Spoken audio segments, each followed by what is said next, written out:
It's over. It's over. It's over. That's what I'm saying, boy. Oh! He got dropped. It's over. It's over. Munoz. Oh my God. What's good, ladies and gentlemen? We are live. It's Combat Sports Central. Today we are taking a look at both PFL Dubai and a little bit of Bare Knuckle Fighting Championship. Knuckle Mania 5. Big fights. Conor McGregor was going crazy in the pre-fight. He's done all his weigh-in stuff. He's done basically everything for the promotion. He was at Trump's inauguration. McGregor's doing a little bit of everything, but nonetheless, he was there to promote BKFC Knuckle Mania yesterday. The weigh-ins are today, and then we have both PFL Dubai and BKFC Knuckle Mania tomorrow. So I have done a good bit of research for PFL Dubai, their Road to Dubai Championship Series.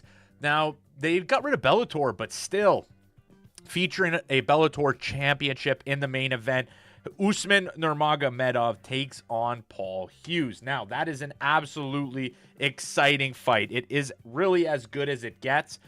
You have everything that you want from a main event. You have the championship. You have the undefeated Russian from Dagestan. You have the Irish 13-1, basically undefeated. He came into the PFL and beat AJ McKee, which was a crazy victory for him.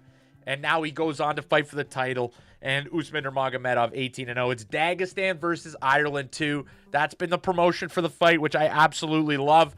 Paying homage to Conor McGregor versus Khabib Nurmagomedov way back in MSG in what was probably the biggest fight in UFC history thus far, in my opinion, by a country mile, basically. So I had a lot to say. I was going to do a video on Paul Hughes versus Usman Nurmagomedov, but I actually didn't get to the point of editing it. I wrote the script, recorded the script, and did everything when it came to breaking both of these fighters' skill sets down. I just didn't release the video for you guys. So, nonetheless, Usman Nurmagomedov, if you don't already know, he is the older brother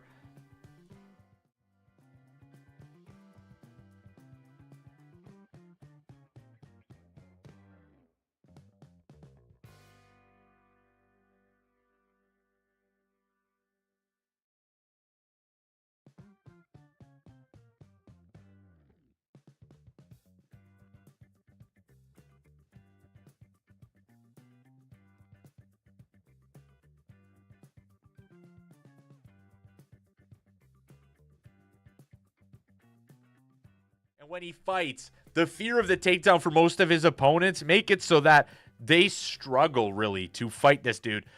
In his last fight, he defended against Alexander Shabliy. And even though Shabliy was able to neutralize the takedowns, it made him gun-shy on the feet. Usman Nurmagomedov, more of a kickboxer, uses a lot of kicks to manage distance. When it does get into boxing range, where Paul Hughes prefers to be, 99% of the time, Usman Nurmagomedov is going to look at some sort of grappling situation, either get you in the clinch, either look for a trip, either look for a takedown. And when it comes to Nurmagomedov's bag of takedowns, it's everything. It's trips, it's explosive takedowns, it's the sambo. It comes from everywhere. The clinch, at distance, at range, up against the fence, anywhere he is able to land the takedowns. But Paul Hughes is an absolute savage with a skill set that I do believe could cause Usman Nurmagomedov problems. And the lines really look, they're giving Paul Hughes no respect whatsoever. He's coming in as a 4-1 underdog. Usman has, this is basically the closest line you're ever going to get on Usman Nurmagomedov. I think Usman's average line was like minus 850 in 8 fights for Bellator. He's now the Bellator champion. He was really destined to be the Bellator champion. We heard from Javier Mendez, the coach at AKA, said he's the best fighter that he has ever coached. And he's coached Khabib. He's coached Cain Velasquez. He's coached absolute savages. So it is absolute high praise for Nurmagomedov, the main event, Usman Nurmagomedov, in this fight. He's probably, if not the best fighter outside of the UFC. He fights in an action-packed lightweight division. I hope he gets to the UFC at some point, but still being able to watch him here against Paul Hughes. Hughes in his own right, absolute savage. I didn't even break him down. Paul Hughes, explosive knockout power. AJ McKee, who I look at as a great fighter. Paul Hughes put him down in the first round, a brutal knockdown. Looked like he was going to put him away. AJ McKee saved by the bell. AJ McKee, anytime they were on the feet, Hughes looked like he had a significant power advantage, and AJ McKee was using his wrestling against the fence. Hughes stopped basically every single takedown, and any takedown McKee did land, he got no damage on. The fight was a split decision, in my opinion, rather shocking. I thought Paul Hughes dominated everywhere, and with all that said, I have Paul Hughes here. He is plus 425. I get Usman is most likely going to come out of this fight victorious. I don't doubt it, but Paul Hughes has all the tools. He's shown that he's a great grappler. He's shown that he has great takedown defense, and if he implements it, the big thing is if he can stop the takedowns. If he gets taken down, I'm interested to see how much that impacts his aggressive stand-up, because his boxing, the strikes that he lands heavily relies on his forward pressure, getting inside the pocket, and landing looping hooks. He's got good flying knees as well, but they're all really explosive strikes where he needs to be close. And when that distance does get close, Usman's going to look for the takedown. If he lands a takedown early, this bet could be dead in the water early. But if Hughes keeps this fight on the feet and lands powerful shots, I think that this is a very live dog, and you're getting him here at 4-1, plus 425 on BetOnline. I could not sleep on that play. Also, both guys extremely good at finishing fights. Now, I understand the fight, if you're watching people predict this fight, they're going decision. In my opinion, the skill set of these two guys, I would be surprised if neither could find a finish over 22.5 minutes. I went with the under 4.5. You're getting that at plus 205. I love it. I love this whole PFL event. I think that it's very good top to bottom. There is a lot of good Middle East talent. The Russians have good representation. The Irish have good representation. It is just a rather stacked fight card for the PFL, and I'm happy it's happening on a weekend where we don't have much UFC. We do have the bare knuckle event, which is super exciting, which does have good fights on it, but Usman Nurmagomedov, Paul Hughes is definitely the highlight of the weekend, and I will be tuning in. Co-main event garbage. Vadim Nemkov should get the job done here. He's a 20-1 favorite against Tim Johnson. Nemkov, who was a great light heavyweight, now in the heavyweight division. When he's fighting guys like that, he is probably going to be very, very dominant. Now, on the fight right after that, Ibragimov, I made a career highlight video on him. Be sure to check that out on the channel. He takes on an Irish Kenny Mokohanoa. If I butcher his name, I do apologize. But Ibragimov is Habib's protege. He's trained with Habib. He's also trained at Manchester Top Team, which is an interesting little shrivel inside his skill set, because there's a lot of good stand-up strikers at Manchester Top Team.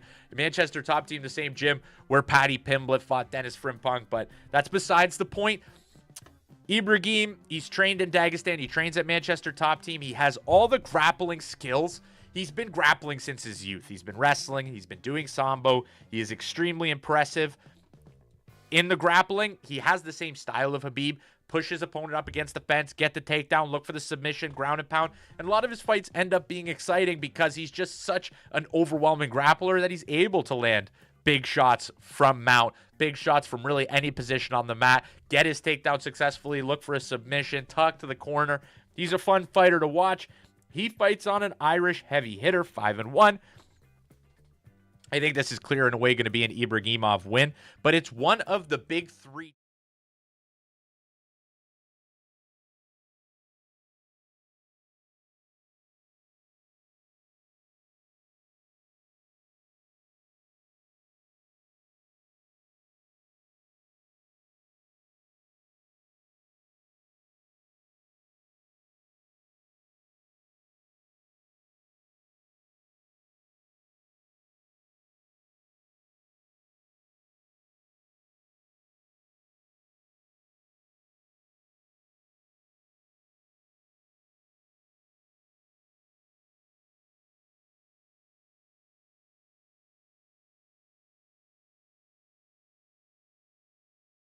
On BetOnline, and then Renat is minus 2,300. So the value just really isn't there on these guys, but still, two wonderful Russian fighters that have huge potential. I expect that if they don't remain in the PFL and try to become champions there, that I believe that they are going to look at the UFC and they're going to be dominant in the UFC, in my opinion.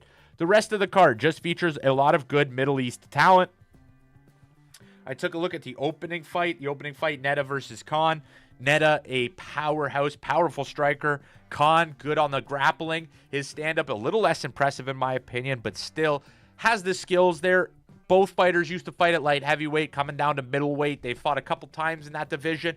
That's a super exciting fight that I want to highlight to open the card. And then the rest, I really haven't done a crazy amount of tape footage on, so I don't want to bore you too much looking at those records. But also, tomorrow night, BKFC Knuckle Mania 5. This is another fun fight card, headlined by two former UFC athletes. You got Eddie Alvarez, you got Jeremy Stevens, with the full push of the notorious Conor McGregor. We saw him going crazy at both the inauguration and the press conference for this event. Two absolute savages, two guys perfectly molded to be bare knuckle fighters. Eddie Alvarez, the underground king. Jeremy Stevens, who the fuck is that guy? It's funny seeing their interactions now with Conor McGregor basically being Jeremy Stevens' boss. And then I was a little bit surprised by this. Big Ben Rothwell, another former UFC guy, is taking on Mick Terrill. I thought Rothwell would be the favorite here. He is actually plus 190, which is interesting to me. Both guys extremely tall. Mick coming off an impressive win against Lorenzo Hunt. But again, Hunt he had his elbow dislocated. So can you really say that Hunt was beaten down, defeated?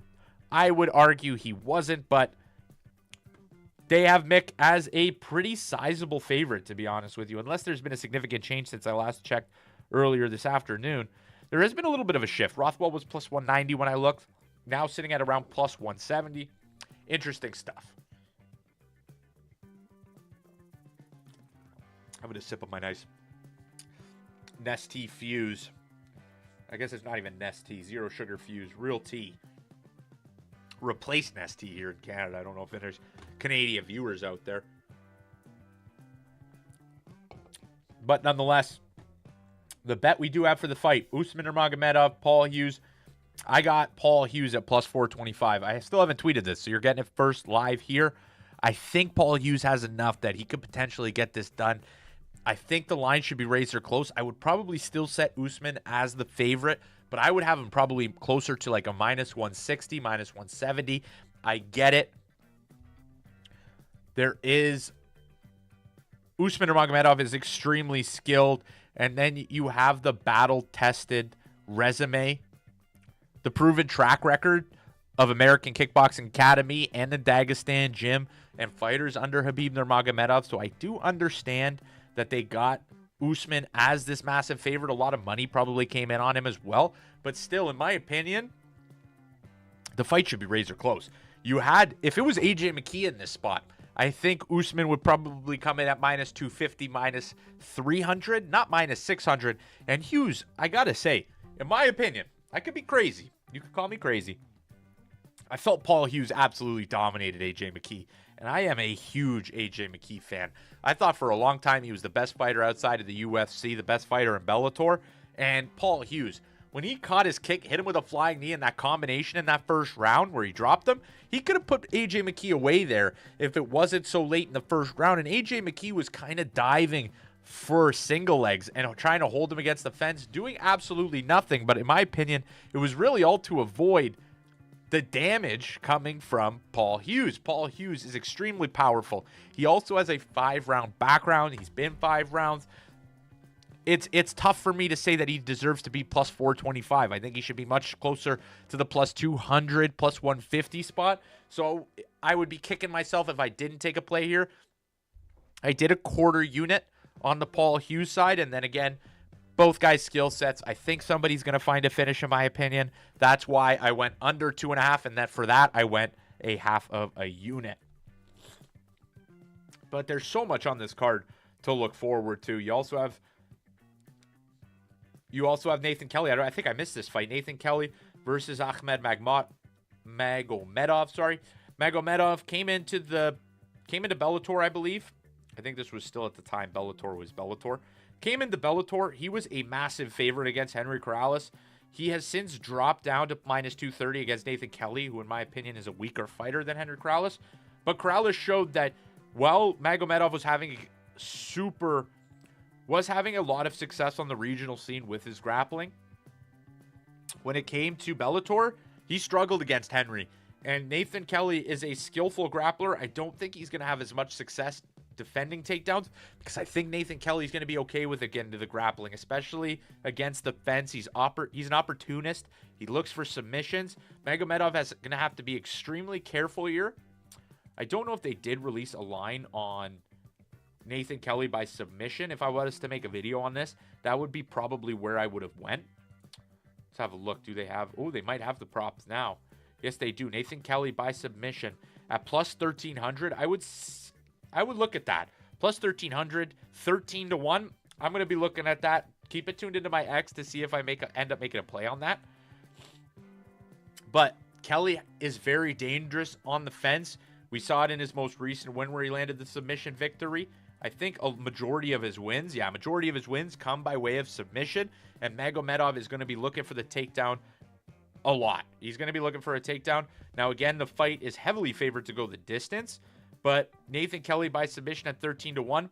I think that's by far his best method besides points. Obviously, if it goes to decision, it's going to come down to the takedown defense of Nathan Kelly or the ability in scrambles to reverse position, get Magomedov on his back. In 3 rounds, it's going to be tougher to find the submission. But still, if he's able to find the submission, he's going to have a lot of success there. So plus 1,300, I'm very enticed on that one. That was also something I was going to look at for the Hyder Khan fight. Let's have a look. Khan, the underdog. Khan by submission is also plus 575. Oh, my goodness. I'm going to have to do a deep dive into these props. These props came available probably late evening today. All we really had throughout the entire week was just the money line and the over-unders on BetOnline. And I've been looking a lot on DraftKings. DraftKings has really had nothing. This fight is heavily favored to go under 1.5 rounds. So this fight should get stopped. And I do understand why. Neda is a powerhouse, a powerful striker, a lot of knockout finishes. And Hyder Khan is this submission grappling specialist. So if he's able to get the takedown here, I think that submission prop is extremely live. I'm surprised at the KO TKO. This is kind of the same spot. Obviously, levels down from Kevin Holland versus Renier de Ridder, but still, I think it's the same kind of situation. I think Khan's going to look for the takedown. If he doesn't get TKO'd early, what's Neda by TKO? Neda by TKO at plus 180. That, I think, is cleared away his best method of victory. So I'll be looking at the Khan submission, and then you could honestly hedge that with a Neda TKO. I really doubt. Neda by submission is plus 525. That's shocking. Shocking behavior. I'm going to have to continue to do deep tape dive. Keep looking at these fighters' tape. What do we have on Ibragimov's props? By points is minus 120. Wow, these two are probably very live. I would probably go submission. If I was to bet this fight, there might be a lot of plays here, man. Ibragimov by submission is live as hell.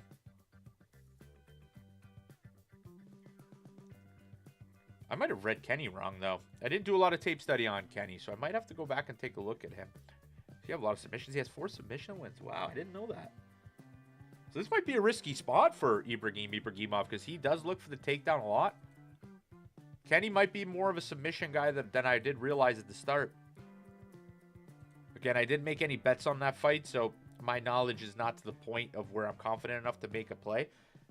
But I know Ibragimov is going to be looking to take this fight to the mat. If Kenny is very skilled on the ground, I could see this fight going the distance. The fight going the distance, though, is only minus 140. So one of the props, submission, KO, TKO props, are going to probably... They're the favored lines when it comes to both fighters in this fight. So that's interesting to me. Very, very interesting. What else do we have here? What about the Rena fight? We're not. Again, I'm missing a lot of tape on opponents. That's why we don't have too many bets. 9-1. Submissions, yeah, so submission guy. 5 wins by submission, 1 loss by TKO. So Havlov is favored by KO or TKO. Could Fernandez throw up a submission? Possible, in my opinion. He looks like he has the skill set and background to land a submission, especially in a fight where Havlov is going to be looking for takedowns nonstop, in my opinion. Very interesting lines. So I'm going to go back to doing a lot of tape study. Obviously, the main event in this one is going to be the most exciting. I'm excited. Paul Hughes is a great fighter. We got Ireland versus Dagestan too. I'm always itching for that return to the prime of mixed martial arts. The McGregor versus Habib fight was the prime of mixed martial arts for me. Still the biggest fight all time, in my opinion. So that is why this fight is so intriguing to me. Hughes versus Nurmagomedov. But I hope you guys all enjoy. Keep it tuned into my X for the bets. Last week we did great. I have the results video on UFC 311. We're going into 2025. I think we're up 3 units. I'll try to make a video tomorrow summarizing all the bets that I do make through tonight and tomorrow morning. So keep it tuned into Combat Sports Central for that. Remember to like the video, subscribe if you enjoy combat content. I want to continue to do more and more streams for you guys. I enjoy streaming. I do hope that the streams do end up more collaborative with people in the live chat communicating. I'm excited to I hope to see that. But still, I'll keep them the way that I'm keeping them right now, where we kind of just break down the fights, gambling, all that kind of stuff for now. But that'll do it for today's video, guys. If you enjoyed, smash the like button, subscribe. I hope you enjoyed. I hope I brought some sort of content for you guys that was enjoyable. Make sure you guys check out the Ibragimov career highlight video. And